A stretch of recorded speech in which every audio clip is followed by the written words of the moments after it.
All right, good morning and welcome to the David and David on Real Estate podcast. We have a special guest revisiting the studio again. We have Ryan Norrish from Openn, and we are today on episode 117. Ryan, welcome back to the David and David on Real Estate podcast. It is a pleasure to be back. I really missed you guys. Thank you for having me. Well, we look forward to continuing the conversation. Last week, we dove deep into the Openn platform, which brings transparency to the offer process, gives the seller more choices, and ultimately aims to get the seller a higher price. We talked about the history of what's happening in Australia. You guys have been using the Openn platform, and you guys have had open, transparent offers for a number of years. This is new to Canada. December 1st was the TRESA legislation. And, I'm surprised because I've been involved in a number of multiple offer situations. I don't trade anymore, but there are certain VIP clients that I do go back into the trenches for. And oddly enough, I had a client that I was working with in Oakville that had an unlimited budget. Literally, we were looking in the $5 million range, and I was in a multiple offer situation. I said to the listing agent, listen, just tell me what you need. Go back to your seller, give me a number, pick a number, and let's put the offer together. And the agent said, nope, talk to the seller, not interested. You're bidding blind. And surely enough, we didn't overbid because we both offers had exactly the same number, but we lost because we had a home inspection condition. And I just said to the listing agent, I think it's completely ridiculous that you're even allowing anybody to purchase a $5 million house without a home inspection. Like it's just a rubber stamp, but we want to know what we're buying.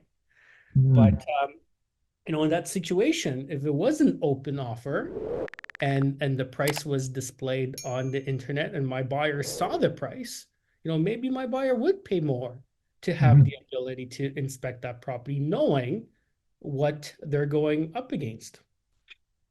Yeah, and I think um, what a lot of agents here maybe don't appreciate is how much seeing what somebody else is prepared to pay will make you reassess your perception of what that property is worth. Like if you put forward, you do your study, you get some consultation with your buyer's agent, you decide we think $820,000 is going to buy this property.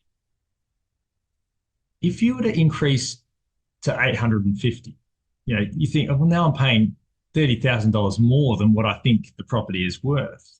It doesn't work like that. If you see that somebody else is at 845, you're completely comfortable. You feel like you're getting a good deal at 850 because you're only paying $5,000 more than somebody else. That other buyer has given you comfort in the amount that you're putting forward. So I think that is one of the things that agents in Canada,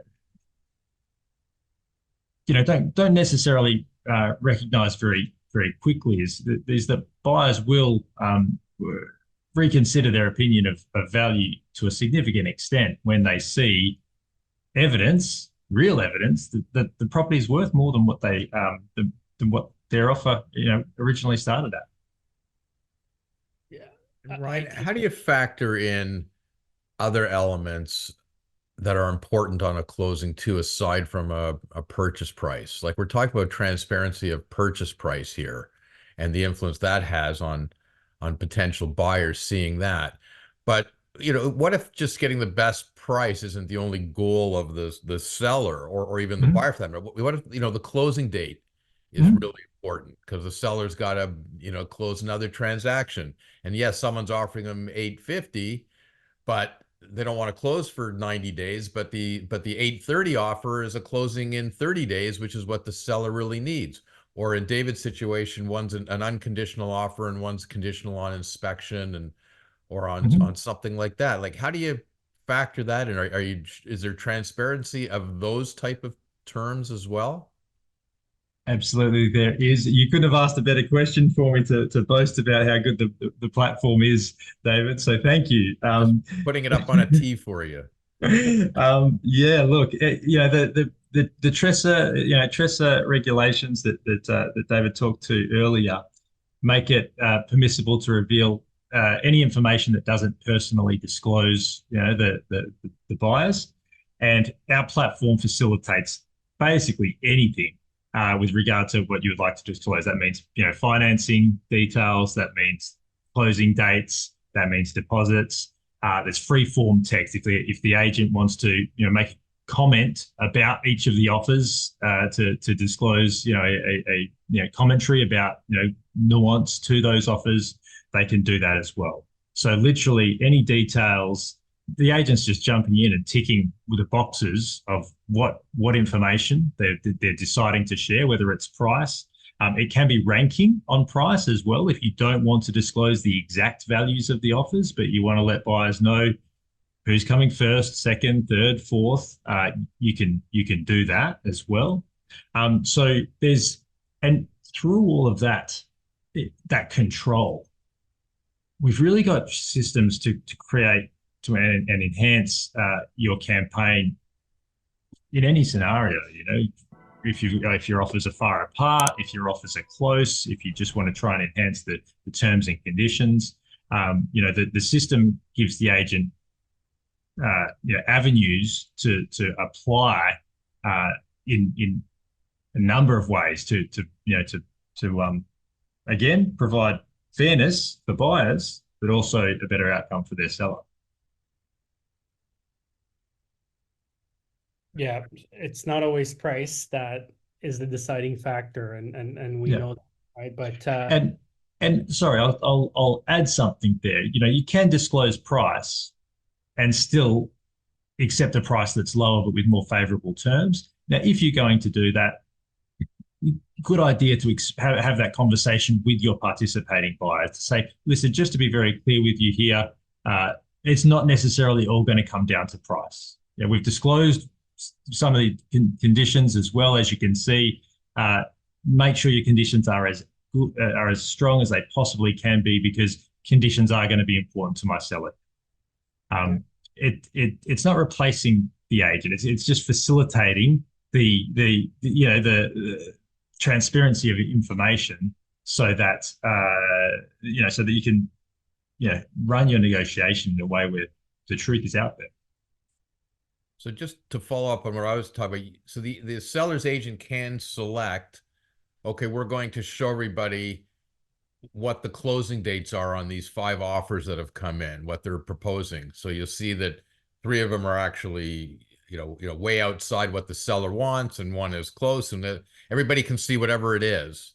So they can go back and change their offer just on the closing date if they want, because if the seller's made it known that the closing date is a key issue to them.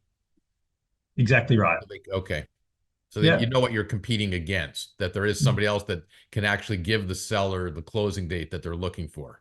That's right. But you can't pick one buyer's details to reveal and not anybody else. It's the same. Whatever you're disclosing, the system everybody gets it. The system exactly preserves fairness for everybody. Yeah, Ryan, I think a big part of adopting this sort of platform is going to be education, right? I think realtors are so used to this whole blind bidding and hey, I got an offer $100,000 over our asking price. I did great. I screwed all the other agents. I did great for my seller. But what they don't realize is that, and I'm going to say this again, by having an open and transparent process, they're actually driving the price up. And I looked at the Australia market and what's happening with your house prices, and your house prices are continuing to going up. And I mean, I know there's a lot of factors. It's not only the open offer process, right? But it's contributing to it. So let's talk about that a little bit, and let's talk about what agents need to do to kind of shift their mindset to adopt this sort of process and realize that this is actually a huge positive. Yeah, and look, I'll start the conversation. I'll start my response by saying, as a seller, if you really knew the difference between an agent who is adept at using this software, this system, the capacity they have versus an agent is who's doing blind bidding and blind bidding only, you're putting yourself at such a disadvantage, such an enormous disadvantage by denying yourself all of the tools and benefits that can be applied that are at the disposal of that selling agent to tip the scales in their favor.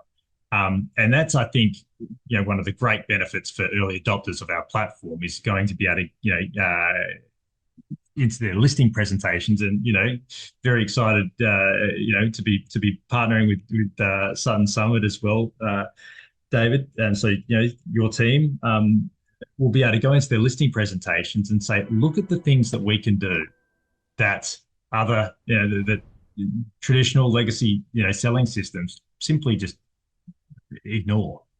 And so, yeah, absolutely, it's a case of I think that's the most immediate benefit for agents who adapt to the platform is that power at the listing presentation in terms of winning the business. You're going to need to remind me exactly what your question was, because I had a couple of, I feel like I had. Well, I think part of this, like the system would create potentially a whole bunch of different strategies that could be used by an agent that they couldn't comfortably use now because they're in such a blind system.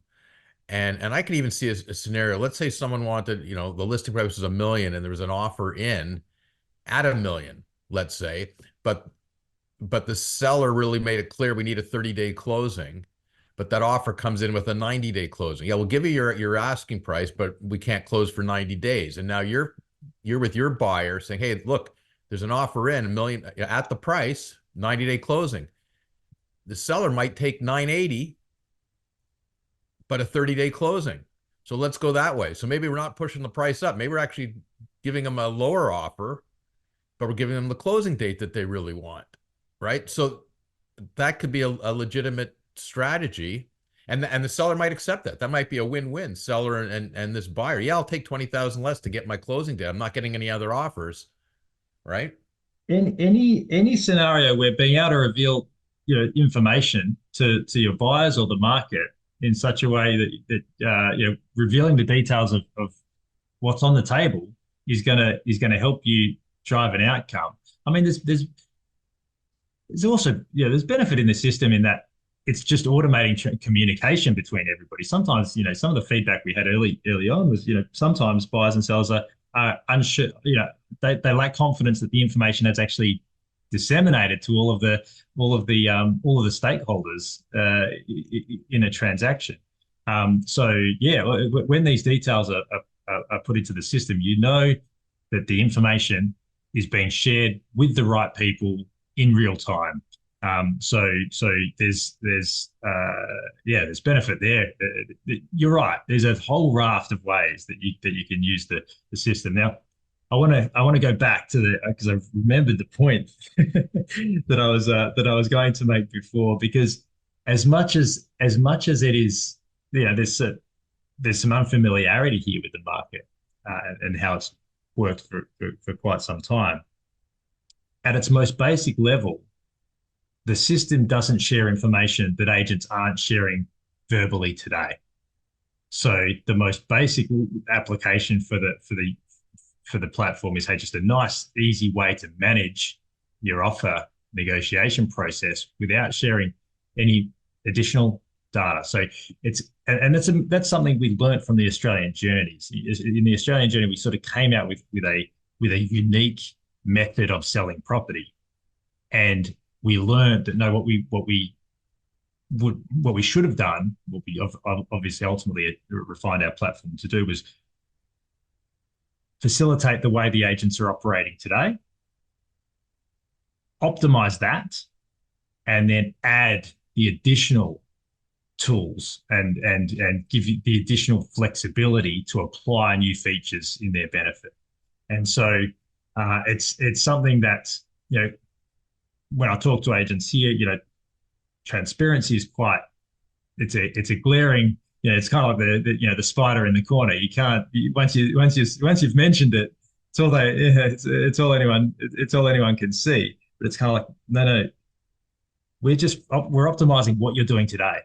We're giving you an efficient system to run things the way you do things. But look, you've got these additional capabilities to be able to activate these features that are going to help you in these circumstances. So it's yeah, I think that's a uh, an important, I guess, an important yeah point, I guess, to spell out with regard to I can't remember. I can't actually still can't remember exactly what your question was, David. But I feel like I feel like that was You're just a excited. part of the answer that I wanted to give you. I love it. I think this whole conversation goes back to and I can't believe I'm going to say this again, but David and Corman and I talk about this all the time. It's is this idea of, an abundance of business, an abundance of information, an abundance of resources versus a scarcity mindset, right? If realtors go into a listing presentation, talk to a seller, do their job properly, market the job properly, make sure that all buyers have the availability of information and that they really push the property out there and really do their job, and then engage in an open and transferable offer process, then everybody is sure that, the professional did everything in their power to make sure that they presented the property, they marketed the property, they showed the property, they made the property available to the market, and that the market spoke, and that the sellers got absolutely the best price, no questions asked. And I think if you engage in that sort of practice and professionalism, everybody benefits, and that's the bottom line. Ryan, as we're going through this conversation, the one thing I'm kind of thinking to myself is I used to actually know a university professor that specialized in game theory, right? Mhm. Statistical probability and game theory. And Mhm.